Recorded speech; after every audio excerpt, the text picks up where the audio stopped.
Hey everybody, this is Alex Merced, and you're listening to Select Star from Data Lake, the podcast. And basically, this will be the first sort of like episode of content. And essentially, the way this will work is that sometimes it'll be me hosting an episode, sometimes it'll be Dipankra hosting an episode, occasionally it'll be both of us. But the idea is generally when we have something to say, we will put out some content. Okay, so that way you guys can learn all sorts of great stuff about the data space. Now, in this first episode, I figured I'd lay some groundwork since a lot of what we're going to be talking about is data lakes and data lake houses. We just talk about what these terms mean. So what's a data lake? What's a data lake house? What's a data warehouse? And so forth. So I'm going to do this at a very high level. So again, if you're probably a experienced data professional, this may seem very high level, but if you're someone new to the data world, this is going to be just the introduction you need to understand sort of the big picture. So essentially, let's just chop off the world into two places. There's the transactional world, and then there's the analytical world. Okay, so the transactional world, or sometimes referred to as the OLTP world, is essentially the world where your normal everyday applications live in. So when I'm using Facebook or Netlify or Netflix or any of these kind of applications, it's generally they're handling data for the purpose of me being able to transact, for me to be able to create a post, for me to deploy an application, for me to listen to a song, for me to watch a movie. Okay, so there's transactions, and generally like the way you interface with the data for a transaction is really based on rows. Okay, so you need to go fetch my user profile, so that's one row in the users table. You need to go fetch that one song I want to listen to, that's one row in, let's say, the songs table. So generally you're dealing, and then sometimes when you add a new song, you're adding a row. So everything's very sort of like add a row, get a row. You're not necessarily working with chunks of rows, okay? And generally you want all the data for that row because you need all the data for that thing, for that user, for that song. So the nature of how you access the data is intrinsically, again, very row-based. So the tools, the databases that store the data and let you access the data, um, basically the way we represent the data in memory and so forth is all really built for that kind of transactional world. But there comes a point where every company needs to start doing analytical things. They need to take that data that they've generated from users using their application and other types of data. They may have logging data, voicemail data, all sorts of different types of data. And they need to run analytics on it to drive business insights because business insights allow them to make business decisions that can, well, make the company more profitable, which means everyone gets to keep their job, more people get to have a job, everyone's happy. Okay, so that's the eventual goal. But what happens as the data gets bigger and bigger and bigger, that sort of transactional way of representing data in memory, representing data in storage, starts to see some bottlenecks. It's just not really ideal for those types of patterns because when you're talking about analytics, you're not grabbing one row or adding a row. Instead, you're grabbing all of the data, but you're oftentimes only grabbing particular columns that you want to examine in particular fields. And you're running cumulative operations on a particular column and things like that. So you start wanting to move over to a more columnar structure of how you represent the data in memory and storage and so forth for analytical purposes, for your OLAP or online analytical processes. Okay, so basically this means a different set of tools, so different types of databases. So basically these databases that are sort of geared towards data analytics are oftentimes referred to as data warehouses. Okay, and then I compare them in the same way because a database abstracts the way the data is stored. It abstracts how the data is organized and cataloged, and then basically abstracts how you access the data through your queries and whatnot. So kind of all one big bundle. A data warehouse is very similar in that sense, basically being a platform to store, catalog, and query data. Okay.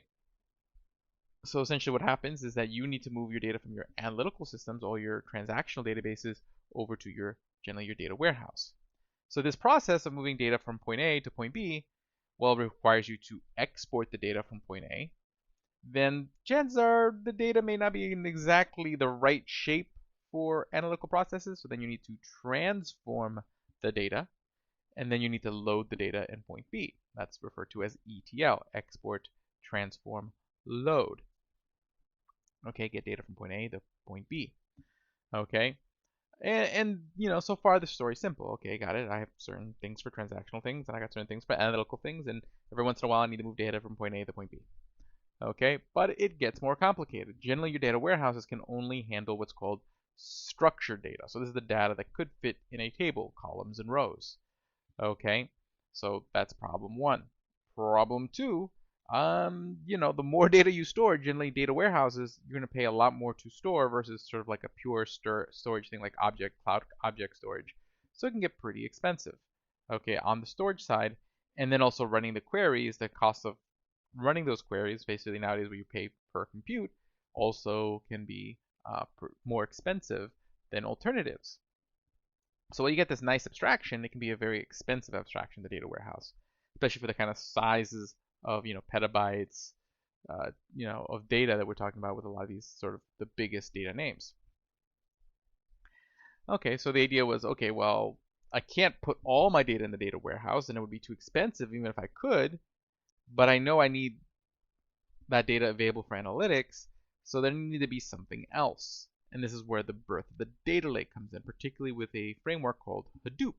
So Hadoop basically discovered saying, hey, instead of having to pay for a lot of really expensive computers and running a data warehouse on those expensive computers, okay, because again, this is before a lot of the cloud stuff, how about you buy a bunch of cheaper computers with really big hard drives, and they can all operate as one big giant hard drive in a sense. And this is what Hadoop did. It basically, you would have a core, and this is generally how most multi-parallel processing applications work, where essentially generally you have a coordinator. So generally, let's say you have 10 computers that are a cluster. You'll have one that's referred to as the coordinator. It's the one that's sort of like telling the other 9 what to do. That way no one trips over each other. So you'll have like a coordinator node or a master node, and then you'll have all these worker nodes. Okay, and then the worker nodes essentially they basically will get pieces of a job, okay, from the master node. They do their piece of the job, they report back to the master node, and then the master node then delivers you your end product. Okay, so this is what like Hadoop would do. So you'd be storing the data across all all these computers, but you had one master node that you say, hey, I need to go get this file from. It knows which computers it's on. It would then, or if the data is stretched across multiple computers, and fetch you what you need. Okay, and that was all fun and good. That allowed you to again have a lot of cheaper computers store a lot of data, whether structured or unstructured, because it was just basically a file system. And this became known as the data lake. The idea is being sort of the lower cost place to stash away all your data. Okay, but then the question also arises like, well, it's nice to store my data, but I'd also like to do analytics on the data. So then you had something called MapReduce as part of this whole Hadoop project. MapReduce was a framework for writing a script in Java. Okay, you'd be writing like these Java programs that would then run using the MapReduce framework to run analytics on a dataset that might be stretched across several Hadoop nodes. Okay, so you basically write a script saying, okay, here's the data that I want to analyze. This is what I want to do to the data, and then it would literally map reduce. Like the name literally describes what it's doing. It's essentially breaking up the job. Okay, so if you think of it like mapping over a data set, you're essentially breaking up the data set across each node. Then each node will essentially take that job and apply it to its chunk of data. Then now you have a collection of the results from all 10 nodes, and you reduce that to one sort of final result, okay, which the master node will then deliver you. So that's what MapReduce did. But the problem with MapReduce is that it was slow. One, it was hard because writing Java is not fun. But two, it was slow because basically between every job it had to write the disk. So essentially it would do the thing and then write the result to disk. And then the next step of the job, you would reload the data from disk and then do the next step. So with all that writing to disk between each step, between each process, you ended up slowing things down quite a bit. So this is where, and then so basically to solve the problem of writing, how difficult it was to write MapReduce jobs, you had something come out that was called Hive. Okay, and Hive, what it did, allow you to write SQL queries that would be translated into MapReduce jobs. Okay, so that way you could just express what you want to do as SQL, And then this is where we start getting into sort of the ability to define tables in a data lake, because Hive had to figure out that problem, and it did it through a directory structure saying, hey, this folder is a table, this folder is a table, that folder is a table. But that solves only one of the two problems. Well, how about the whole problem of speed? So this is generally where like Spark comes in. Okay, so Apache Spark, the big difference is also a big multi-node, big cluster kind of MPP system like Hadoop. But the difference with Spark versus MapReduce is that Spark doesn't necessarily have to write to disk after each step. So in that case, if you have multiple steps in what you're trying to do, you can write to disk at the end. Okay, if you need to write to disk at all, so you can continue to do things in memory, which allows you to move nimbly much more quicker through the different steps of things you have to do. Okay, when it comes to processing a large amount of data across a cluster of computers. And Spark eventually became the sort of de facto standard for doing, especially a lot of like type of data engineering kind of work on those large sets of data. But it still requires you to write, basically Java, Python, Scala, and you could use SQL. But again, you end up still having to write a lot of imperative code sometimes when working with Spark. Cool. Okay, but again, the data lake's still not perfect. You still are dealing. So yeah, I could write SQL now, which is a lot easier, thanks to Hive. I could process things a little bit faster because of Spark, so that's nice. But still, there's a lot of types of operations that were difficult to do, such as doing updates and deletes, just because of the nature of the way the data is being organized at this point. And basically, at this point, you're probably still working with sort of older file systems, so a lot of CSV and JSON files. So all of this is, also kind of bottlenecking. So there's still this huge need. So essentially, what happens is that you generally would end up ETLing your data to your data lake. That would be your first stop, and that would be where all your data goes. And then the data that you really, really need to do sort of high priority analytics on, you would then ETL a subset of that data to a data warehouse. And then from the data warehouse, you take that data and break it up. Again, that data warehouse is not just for one person. It might be for different parts of your business. So then each part of your business gets what's called a data mart, which is like a little mini warehouse inside your warehouse, which would generally oftentimes end up resulting in you making many copies of the data, and then, so forth and so forth. So this becomes starting to become this big elongated mess, because there's all these sort of steps, all sorts of copies of data. It becomes tough to kind of track all of it. Okay, and that's where we start getting to the idea of a data lake house. The idea was like, well, we'd like to do more with the data lake. We'd like to basically be able to do what you can do on a data warehouse and data lake. And the things that the data warehouse provided that the data lake was not quite there yet on is one, ease of use, two, performance, three, the ability to do all sorts of updates and delete type operations, to be able to do all sorts of like things like being able to roll back mistakes, isolate changes, all these kinds of things. Okay, and for the most part, all of those have kind of been solved as far as doing them on your data lake. So when it comes to ease of use, okay, that's where the Dremio platform comes in. Dremio solves the performance problem and solves the ease of use problem. Essentially, the Dremio platform makes it where you have this sort of one interface between all your data sources. So you can connect all your different sources of data to Dremio, whether you're using Dremio as a software,